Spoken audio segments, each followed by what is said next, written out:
Vas-y, pose tes questions. On est avec une étudiante en médecine, là. Journée intense. C'est parti. Bah, alors, j'ai vu déjà que pour certains patients, il y avait du Terralène qui était prescrit. Ouais. Et souvent, Maxime, il était pas chaud, enfin, il voulait plutôt le baisser. Et pourquoi? Qu'est-ce que c'est? Parce que le Terralène, c'est une phénothiazine. Les phénothiazines, c'est des classes qui sont sorties après qu'on ait découvert la première phénothiazine qui est l'argactyle, la chlorpromazine. Et en fait, dès que tu entends zine à la fin d'une molécule, c'est une phénothiazine. D'accord. Et donc, elles partagent tous le fait d'avoir une structure de tricyclique, tu as 3 anneaux, et une chaîne latérale qui fait que tu as des effets secondaires de dingo. Donc en fait, c'est antihistaminique, donc c'est sédatif, c'est anticholinergique, donc ça diminue le tonus du système parasympathique, donc tu vas avoir des signes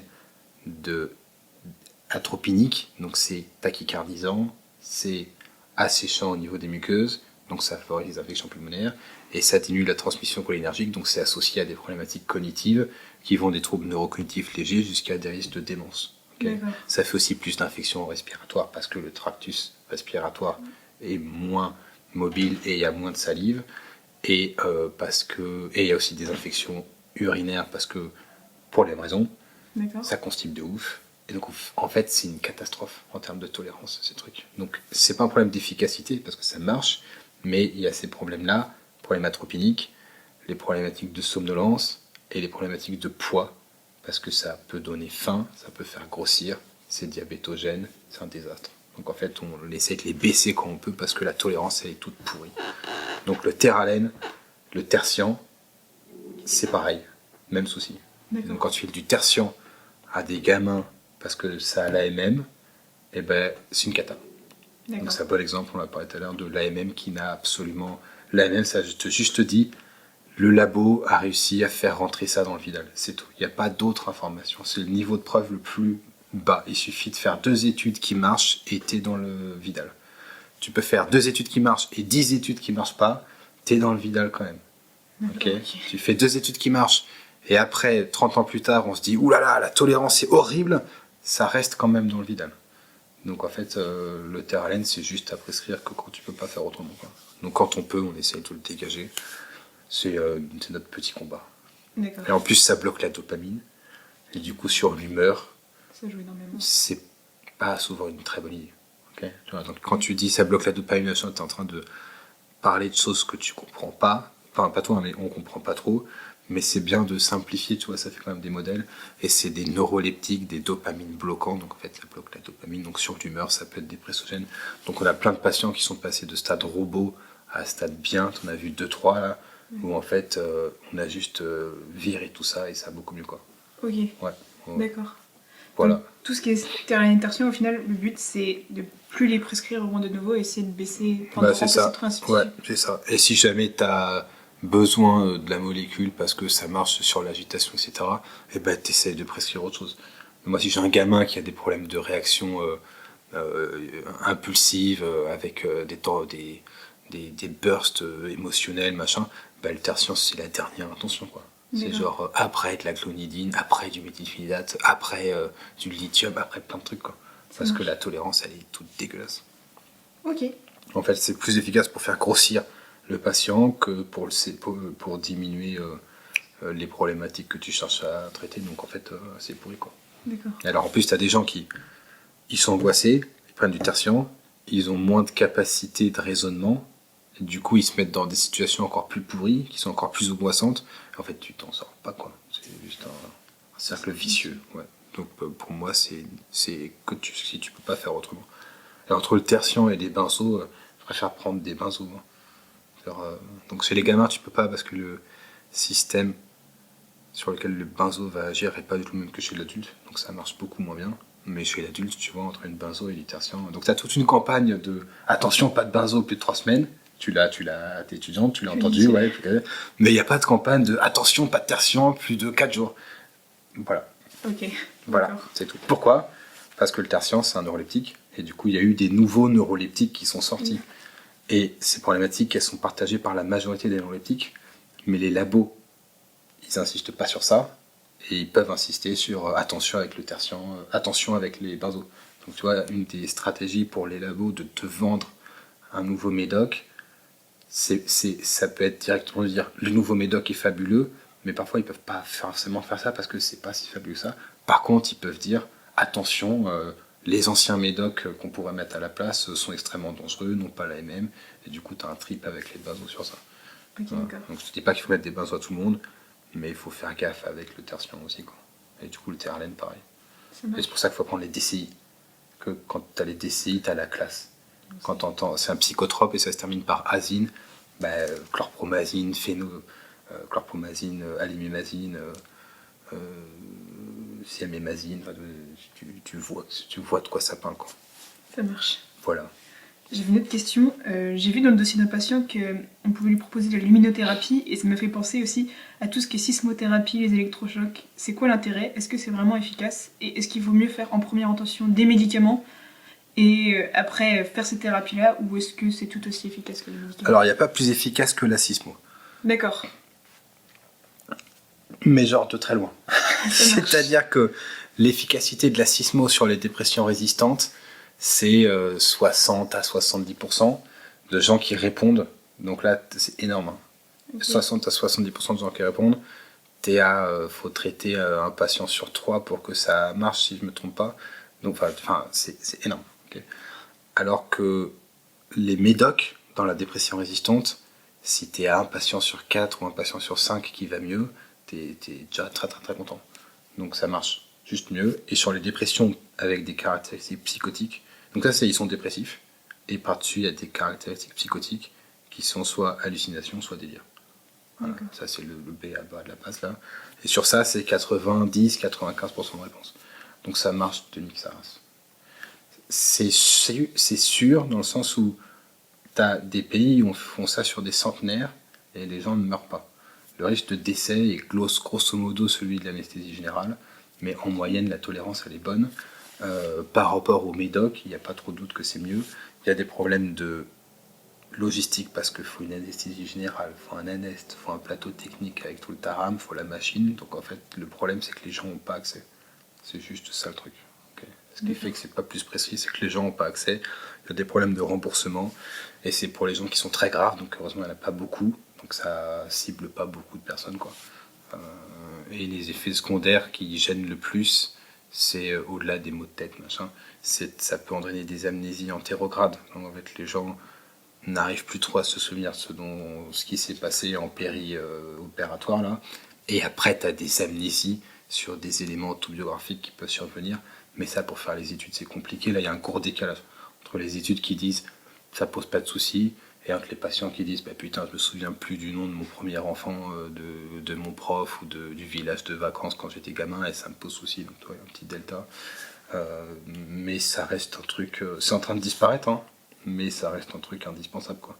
Ça marche de ouf. Ça marche de ouf. Et comment ça fonctionne en fait? On met le courant va dépolariser les cellules? Comment ça se passe? En gros, tu fais une crise convulsive. En fait, tu as plusieurs façons de stimuler les neurones. Les neurones qui sont des espèces de commutateurs binaires qui envoient un signal oui ou non avec le potentiel d'action. Tu vois, c'est oui ou non, c'est que ça, c'est vraiment des maths. Et pour stimuler les neurones, tu peux soit le faire avec un champ magnétique. Donc là, c'est de la stimulation transcrânienne magnétique. Là. Donc là, il n'y a pas d'anesthésie générale. Ça se fait, tu mets une petite bobine au-dessus de la zone que tu veux soit stimuler, soit inhiber. Tu fais ton champ magnétique et puis tu transformes un signal électromagnétique en un signal électrique. Okay. Et après, tu as la sismo où tu fais un signal électrique et tu vas déclencher une crise convulsive généralisée. Et une fois que la stimulation elle est assez brève, hein, quand tu fais une sismo, donc tu envoies un signal électrique, et puis après il y a la crise convulsive, et après ça suit son cours. La crise en moyenne c'est 20 secondes et quelques, et puis c'est tout, et ça fait juste une crise. Et comment ça marche, on ne sait pas. D'accord. On sait ce que ça fait, mais on ne sait pas si ce que ça fait, en tout cas ce qu'on connaît de ce que ça fait, est à l'origine de l'amélioration ou pas. En gros, c'est comme si tu vas après le bloc, tu vois par terre il y a plein de sang, et tu dis il y a plein de sang, ça veut dire que quand on fout du sang par terre, ça marche pas mal. En fait, ça marche pas du tout comme ça, quoi. Donc on sait que ça modifie les transmissions des monoamines. donc sérotonine, dopamine, machin. On sait que ça modifie les transmissions de glutamate, on sait que ça modifie l'efficacité, l'efficience des mitochondries, on sait qu'il y a plusieurs facteurs de croissance qui sont stimulés, qu'ils soient gliaux, qu'ils soient neuronaux, qu'ils soient... Enfin, mais en vrai, en pratique, comment ça marche, on ne sait pas du tout. Ok. Mais ça marche toujours aussi bien. Et, donc moi, si un jour je suis une dépression sévère, on se regarde qu'on me file de la cisme que de la kétamine, je sais pas quelle autre cochonnerie. Et la lumiothérapie, c'est pas pareil. La lumiothérapie, c'est quand tu te réveilles, et c'est pour ça que les gens, il faut qu'ils se réveillent, il faut qu'ils mettent de la lumière, il faut qu'ils le fassent à la même heure tous les jours. Quand tu te réveilles, tu reçois de la lumière au niveau de tes yeux. Au niveau de tes yeux, tu as différents types de cellules. Et tu as des cellules qui te transmettent des informations visibles, d'autres qui te transmettent des informations qui ne sont pas visibles. Et tu as un signal lumineux qui va aller stimuler au niveau de la longueur d'onde de la lumière bleue, donc c'est 450 ouais, c'est ça, okay. Nanomètres. Et après ça va aller faire relais dans différents ganglions du cerveau, et ça va déclencher un certain nombre de gènes, donc tu as le gène CLOCK, tu as le gène PERP, machin, qui sont des gènes qui vont faire un peu une espèce de rythmicité, et plein de fonctions physiologiques dépendent de ça. Et donc en fait, il y a des gens qui ont besoin de ça, qui sont plus sensibles quand il n'y a pas assez de lumière, parce que ces fonctions-là ne se lancent pas, et ça entraîne des dépressions hivernales, et en été, ça peut aussi entraîner des phases maniaques. Donc en fait, il faut voir la lumière comme étant une petite braise là qui, si tu as un terrain suffisamment fragile, peut déclencher un véritable feu de forêt chez certains patients. Donc en été, les gens qui font des problématiques thymiques de face haute peuvent mettre des lunettes de soleil, ça coûte rien. Il y a des études qui ont été faites, tout a une taille d'effet de 0,8, 0,9, donc ça c'est probablement une inflation parce que ça paraît marcher beaucoup quand même. Mais ça coûte que dalle, tu vois. Moi, j'ai des patients qui ont évité des phases maniaques avec ça. Tu vois. On avait essayé un médoc.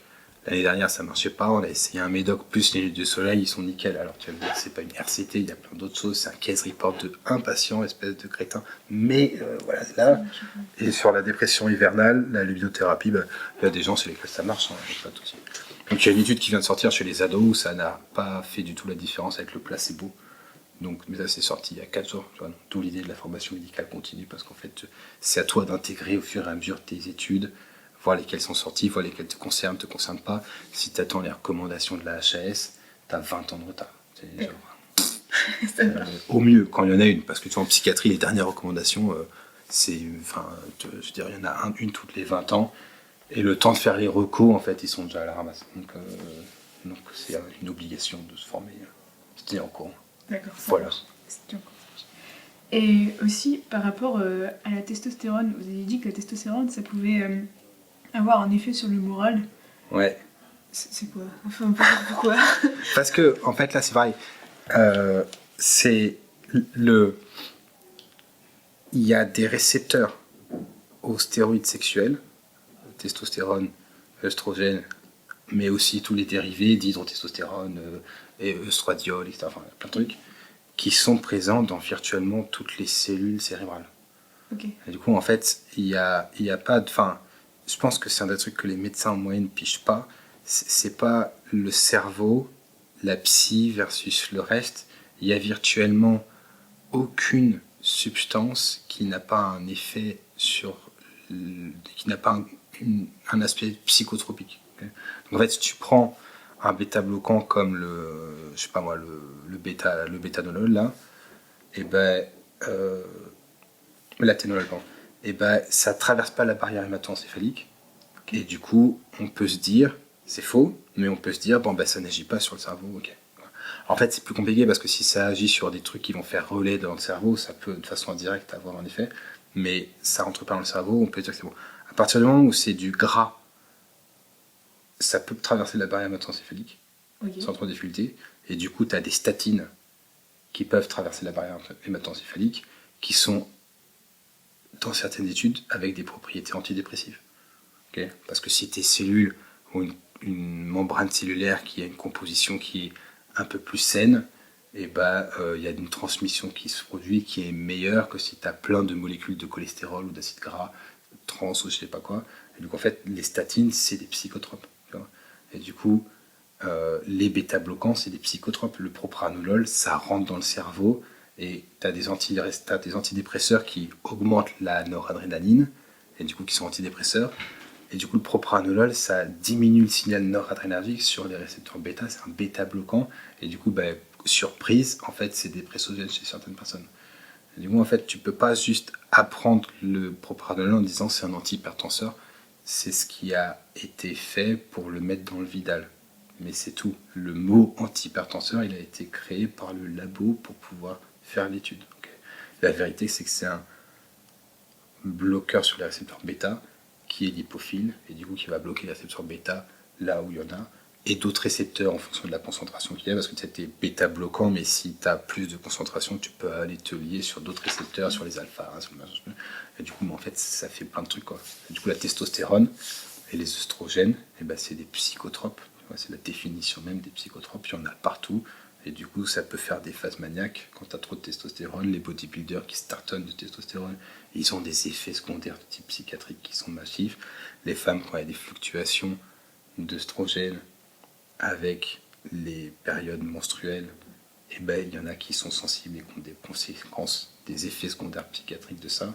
Et du coup, en fait, ça rentre dans le cerveau et ça fait une shit truc, quoi. D'accord. Et donc, tu as des gens qui font des transitions de genre. Souvent, c'est mieux toléré, sauf erreur de ma part, je ne suis pas sûr à 200%, mais phénotype femme vers homme, où tu mets de la testostérone, en moyenne, la tolérance sur le plan psychiatrique, elle est souvent un peu meilleure. Dans l'autre sens, c'est un peu plus évident.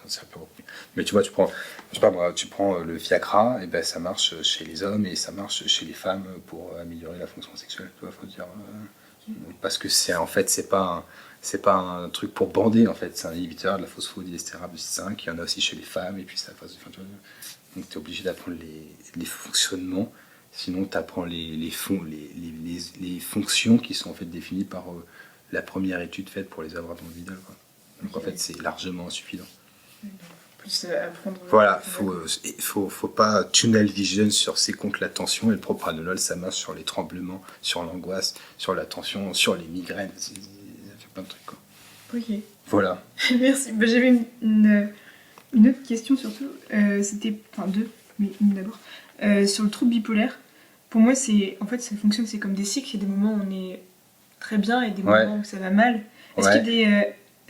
Est-ce que c'est vraiment ça en fait la définition d'un trouble bipolaire, et est-ce qu'il y a des moments de trigger en fait qui font qu'on passe d'une phase euphorique à une phase plutôt dépressive? Ouais, alors là tu vois c'est un bon exemple de faudra que tu apprennes la psychiatrie conventionnelle qui est dans les bouquins, même si elle est fausse.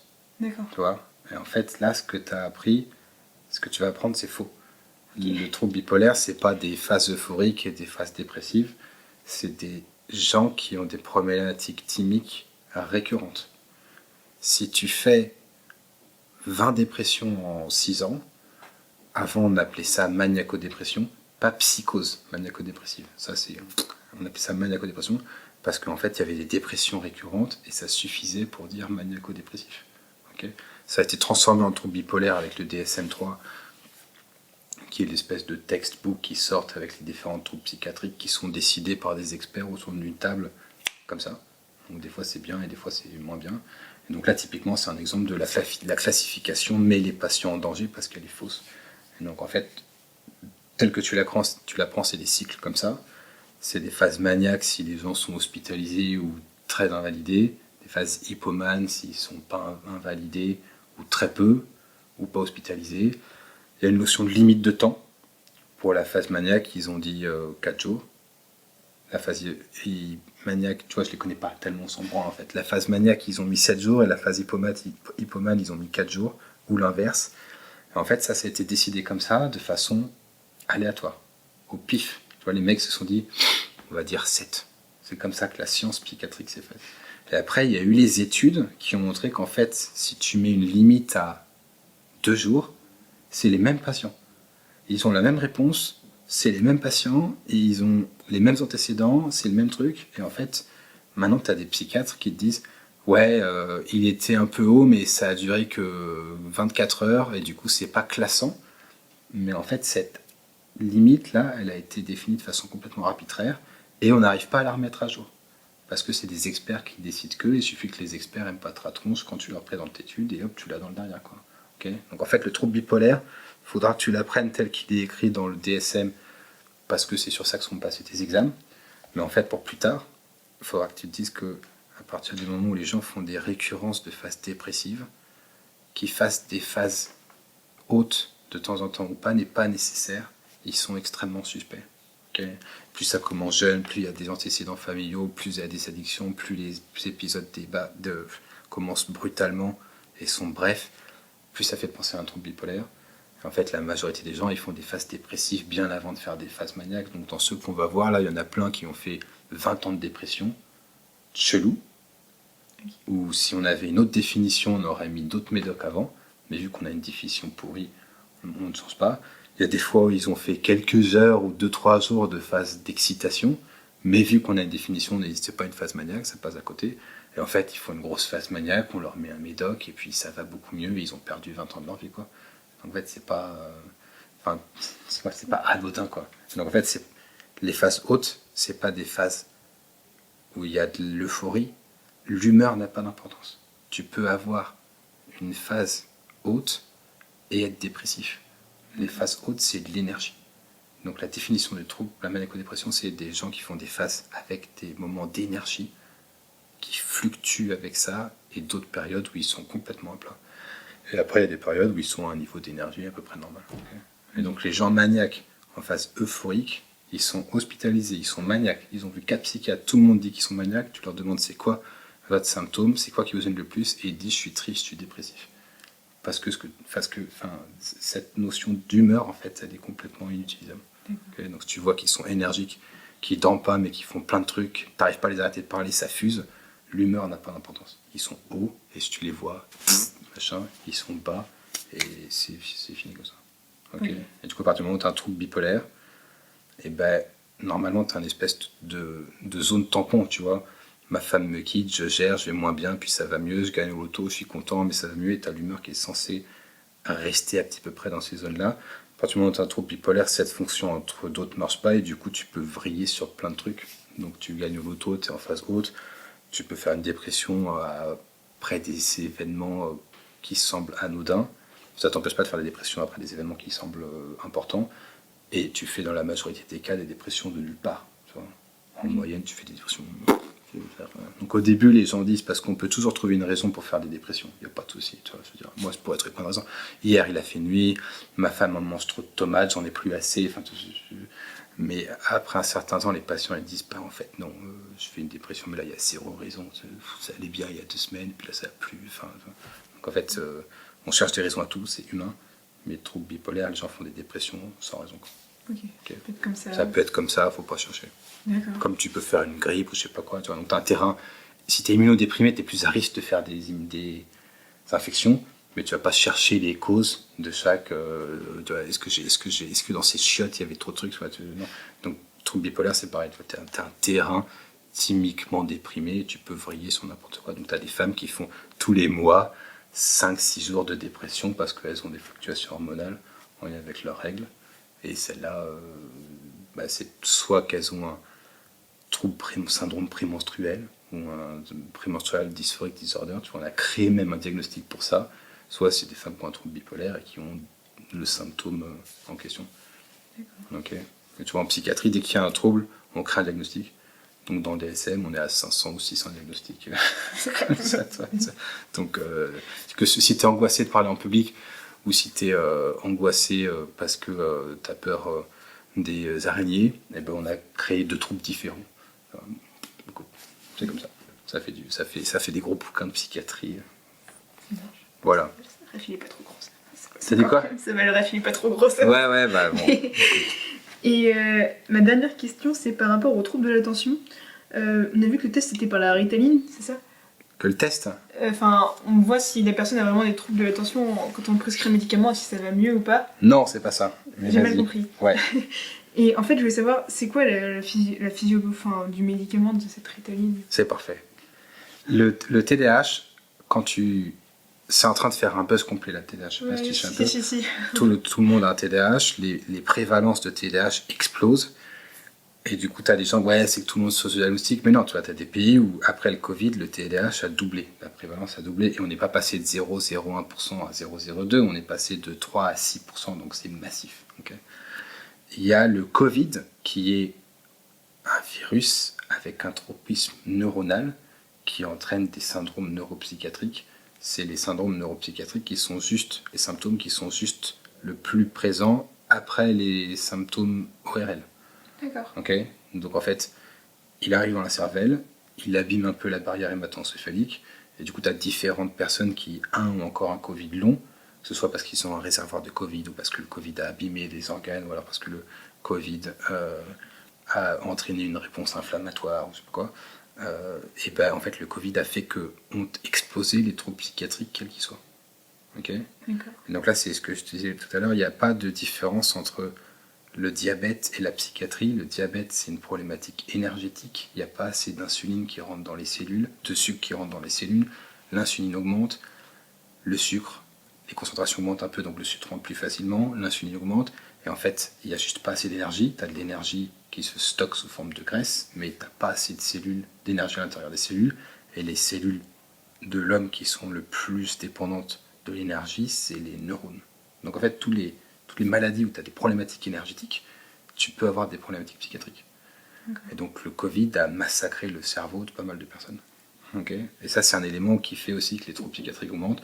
Le fait que l'obésité augmente, ça fait partie du fait que les troubles psychiatriques augmentent. Enfin, tu as un paquet de trucs qui font que les troubles psychiatriques augmentent. Et quand on dit le TDAH augmente, si tu vois le TDAH comme un diagnostic psychiatrique très défini, et qu'on te dit ça augmente d'un facteur 2 en un an, tu peux te dire c'est une fraude complète, tu vois. Parce que t'as pas de truc qui te fait augmenter les insuffisances cardiaques d'un facteur 2 en un an. Enfin, tu vois, en fait, ce qui se passe, c'est que le TDAH, c'est pas un diagnostic psychiatrique clair.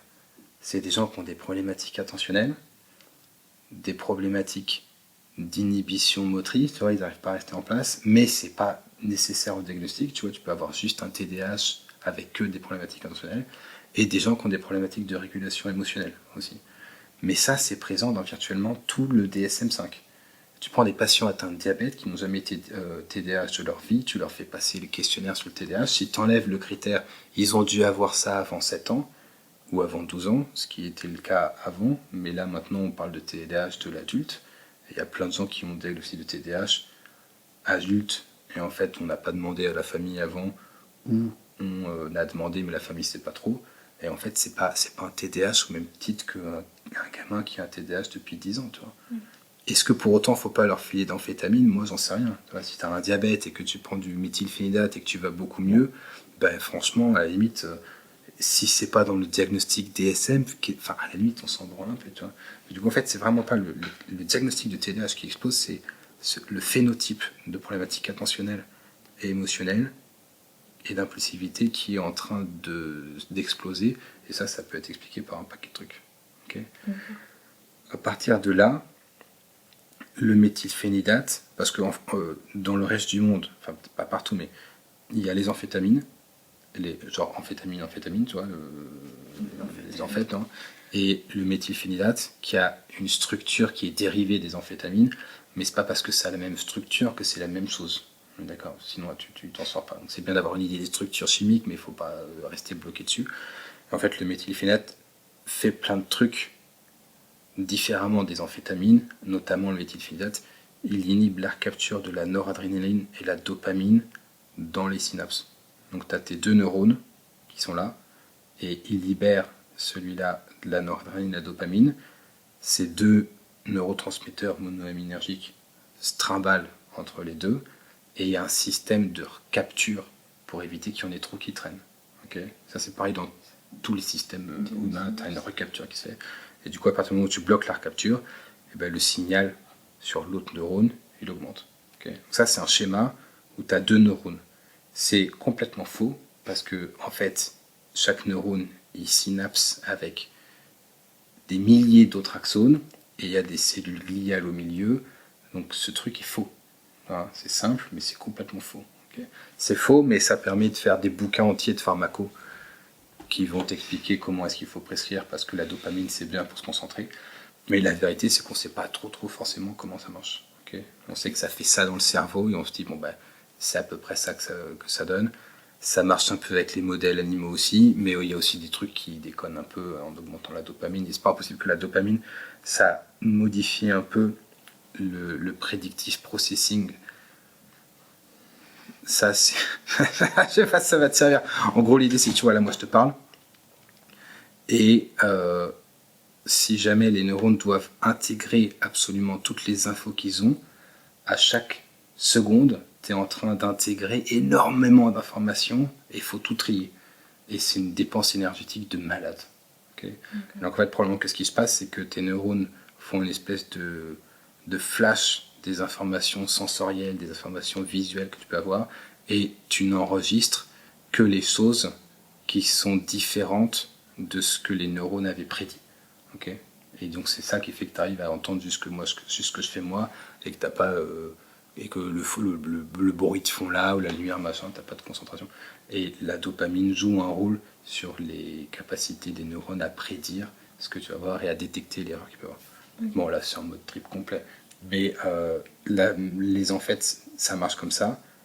Le méthylphénate marche comme ça, augmente la concentration intrasynaptique de dopamine et de noradrénaline, okay, en bloquant leur recapture par le neurone présynaptique. Alors que les amphétamines, enfin l'amphétamine et la méthamphétamine, la fortiori, méthamphétamine c'est juste une amphétamine, on a rajouté un groupement méthyle, hein, CH3. Okay. Et ben, un, ça fait ça, mais deux, ça inhibe la recapture de la noradrénaline et de la dopamine, mais en fait, ça va remonter dans le neurone présynaptique et ça va faire sortir les monoamines de leur vésicule de stockage et ça va faire relarguer les monoamines dans la fente intrasynaptique. Donc en termes de puissance, ça n'a rien à voir. Okay. À des faibles doses, les deux se ressemblent, mais le pouvoir de mésusage, le potentiel de mésusage de l'amphétamine, il est beaucoup plus fort parce que quand tu augmentes les doses, tu as ces propriétés-là qui se mettent en place et du coup, bah, effectivement, c'est plus problématique. Quoi. Okay. Sur la concentration, ça marche chez tout le monde. Okay. En moyenne, tu prends des amphètes ou du méthylphénidate et tu es plus concentré. Okay. Donc de se dire, je suis mieux concentré, donc c'est que j'ai un TDAH, c'est probablement un des raisonnements qui fait qu'on a des prévalences qui sont en train de péter le feu. Okay. Quand tu prends un type qui a du TDAH, en fait, les réponses dépassent largement le fait de pouvoir se concentrer, et tu as des gens qui sont sur le plan moteur moins actifs, des gens qui sont moins impulsifs, des gens qui régulent l'émotion au sens large mieux, t'en as qui sont beaucoup moins anxieux. Enfin, ça, tu vois, ça dépasse vraiment le problème attentionnel. Et souvent, l'effet taille sur des gens qui ont un TDAH, il est plus important sur l'attention que les gens qui n'en ont pas. Okay. Mais du coup, n'importe qui, sous réserve d'une dose suffisante de méthylphénidate, va arriver à se concentrer un peu mieux, va être plus focus, va avoir un peu plus d'énergie. Et du coup, tu as des patients qui viennent te dire ouais, cette dose-là va pas, puis ça va pas, puis machin, puis tu arrives à 80 mg de méthylphénidate, ce qui n'est pas forcément énorme. Hein. Les doses max, c'est pas 1 mg kilo, c'est 2,1, 2,1 mg kilo. Donc tu as un homme de 80, tu peux mettre 160 mg de méthylphénidate. Si grâce à ça, tu prouves qu'il va plus en tôle, c'est bon, hein, tu n'as pas besoin de déconner. Hein. C'est pas métabolisé de la même façon. Ce qui compte, c'est pas les doses, c'est ce que tu as dans le sang. Et ce qui compte, en fait, c'est pas ce que tu as dans le sang, c'est ce que tu as dans le cerveau. Donc si tu fais tes évaluations de ce que les gens ont là où tu veux qu'il y ait une action en fonction de ce que tu leur donnes dans la main, tu vas avoir des putains de surprises. Okay. Donc en fait, faut pas triper sur quelle est la dose. Et puis tu as aussi des fois c'est dans l'autre sens.